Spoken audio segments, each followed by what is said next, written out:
Cricket Andhra Pradesh endowment officers ఎగ్జామ్‌కి సంబంధించి second పేపర్‌లో ముఖ్యమైన బిట్స్‌లో 57th డేకు స్వాగతం, సుస్వాగతం. ఇందులో ఫస్ట్ ఇంపార్టెంట్ బిట్ కార్యనిర్వహణాధికారి బడ్జెట్ కమిటీకి సమర్పించిన ఎన్ని రోజులకు కమిటీ ఆమోదించాలి? 15 రోజులకు లోపు ఆమోదించాలి. ధార్మిక సంస్థల కమిటీ ఎన్ని నెలలకు ఒకసారి సమావేశం తప్పనిసరిగా నిర్వహించాలి? 3 నెలలకొకసారి. తర్వాత బడ్జెట్ ఆడిట్ నివేదికను కమిషనర్‌కు తెలియజేయడానికి ఏ అధికారికి నివేదికను సమర్పిస్తుంది? కార్యనిర్వహణాధికారి. వార్షిక ఆదాయంలో ఎంత శాతం ధర్మాదాయ శాఖలో పనిచేసే ఉద్యోగుల జీతభత్యాలకు వినియోగించాలి? 30%. తర్వాత ఎండోమెంట్ యాక్ట్ 1987లోని ఏ విభాగంలో బడ్జెట్ మరియు ఆడిట్ గురించి పేర్కొనబడింది? విభాగం 7. ఎండోమెంట్ యాక్ట్ 1987లోని ఏ సెక్షన్ అనుసరించి దేవాలయంలో ఆడిట్‌ను నిర్వహిస్తారు? Section 58 subsection 3. ఎండోమెంట్ యాక్ట్ 1987 ప్రకారం దేవాలయ కోశాధికారిగా ఎవరు వ్యవహరిస్తారు? Answer chairman. ఇక్కడ ఎవరిని అనేది తప్పండి. సారీ.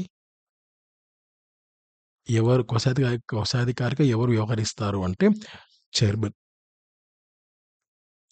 వ్యవహరిస్తారు.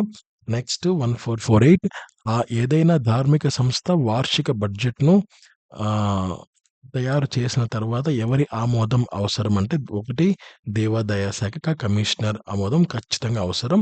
తర్వాత సెక్షన్ 161 ప్రకారం ఆంధ్రప్రదేశ్ రాష్ట్రంలో హిందూ మత సంస్థలు మరియు ఎండోమెంట్ యాక్ట్ 1987 దేనికి సంబంధించినది అంటే సంక్షేమ నిధికి సంబంధించినది. తర్వాత తీర్థం అనగా గుడిలో నిత్యం జరిగే కార్యక్రమాలు. తర్వాత మిగులు నిధులు వినియోగం కోసం ఎండోమెంట్ యాక్ట్ 1987 ఏ సెక్షన్‌లో పేర్కొనబడింది? సెక్షన్ 56(1). రాజ్యాంగంలోని 366వ అధికరణ క్లాస్ 25 ప్రకారం 5వ షెడ్యూల్‌లో నివసిస్తున్న ఎవరికి దేవాలయ భూములను అవసరమైతే బదలాయింపు చేయవచ్చు? ఆన్సర్ షెడ్యూల్ తెగలు.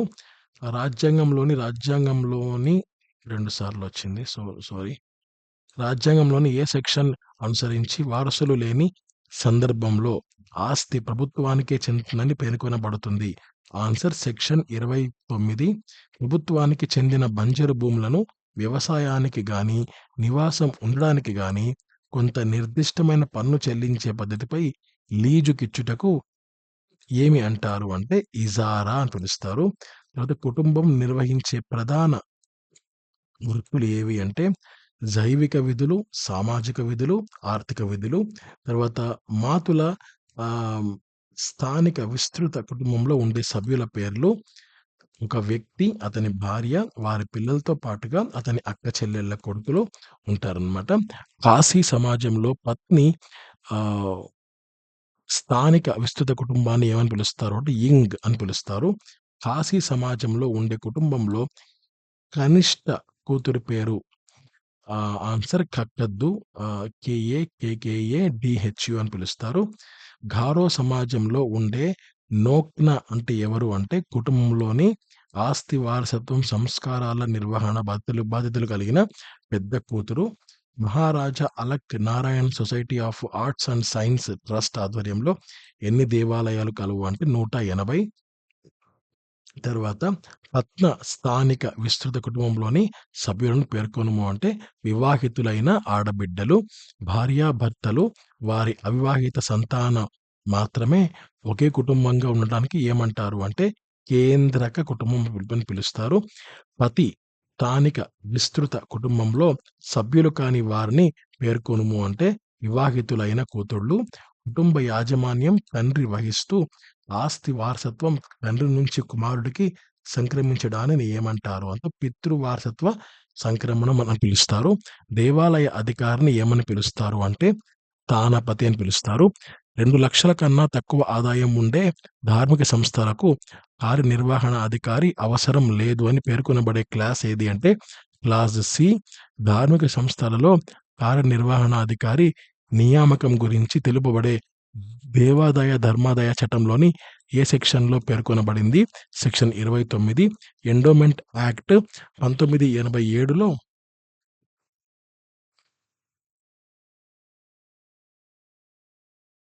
యెస్. 1987లోని ఏ సెక్షన్ ప్రకారం దేవాలయాలను రకాలుగా విభజించారు అంటే సెక్షన్ 6ని బేస్ చేసుకొని. తర్వాత ఇటీవల బాగా వార్తలో నిలిచిన బ్రహ్మంగారి మఠం. సో, ఈ బ్రహ్మంగారి మఠం యొక్క మొట్టమొదటి పీఠాధిపతి ఎవరు అంటే గోవిందయ్య. మొత్తం మీద బ్రహ్మంగారి మఠానికి ఇప్పటివరకు ఎంతమంది పీఠాధిపతులుగా ఉన్నారు అంటే 11 మంది. సో, నెక్స్ట్ ఇమేజ్‌లోకెళ్దాం. ప్రత్యేక పరిస్థితుల్లో దేవాలయానికి సంబంధించిన భూములను అమ్ముకోవడానికి ఎవరి అనుమతి అవసరం అని ఎండోమెంట్ యాక్ట్ 1987లోని సెక్షన్ 80 చెప్తుంది. ఆన్సర్ దేవాదాయ కమిషనర్. దేవాలయాలలో సేవలు చేసినందుకు గాను కుమ్మరులు, రజకులు, నాయి బ్రాహ్మణులకు ఇనాం భూములను రైతు వారి పట్టా రూపంలో ఇవ్వడం నిషేధమని తెలిపే దేవాదాయ యాక్ట్ 1987లోని సెక్షన్ ఏది అంటే సెక్షన్ 76(1). ఆంధ్రప్రదేశ్ ఎండోమెంట్ యాక్ట్ 1987ను భారతదేశంలోని ఏ ఎండోమెంట్ యాక్ట్‌ను సవరించి రూపొందించారు అంటే 1954 అన్నమాట.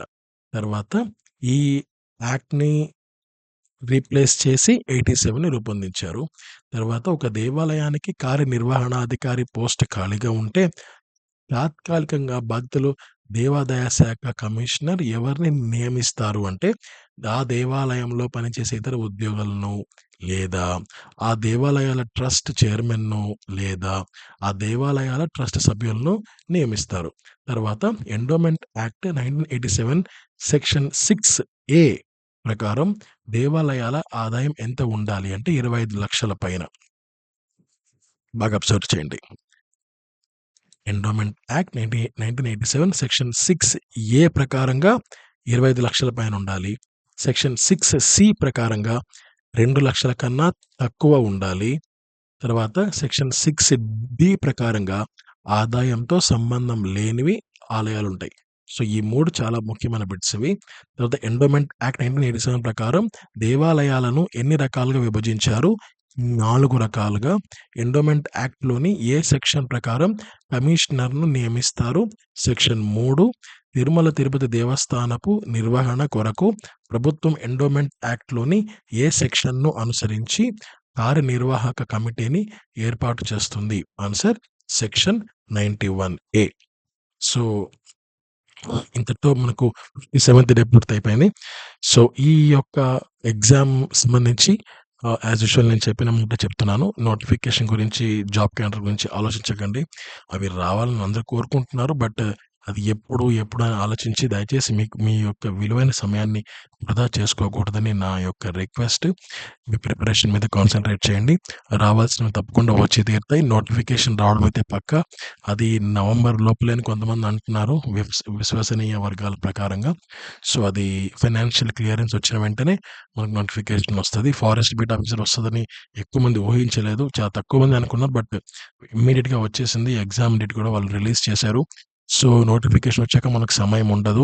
సో, నోటిఫికేషన్ వచ్చింది అనే ఆనందం ఉండే లోపలే ఎగ్జామ్ పెట్టేస్తారు. సో, ప్రిపరేషన్ అయితే మాత్రం వదలకండి. ఎక్కువ మందికి వీడియో షేర్ చేయండి. అది ఎక్కువ మందికి ఉపయోగపడుతుంది. ఇన్ ద సేమ్ వే నాకు కూడా కొంత ఉపయోగపడుతుంది. So, thank you so much. Have a great day. నమస్తే. జై హింద్.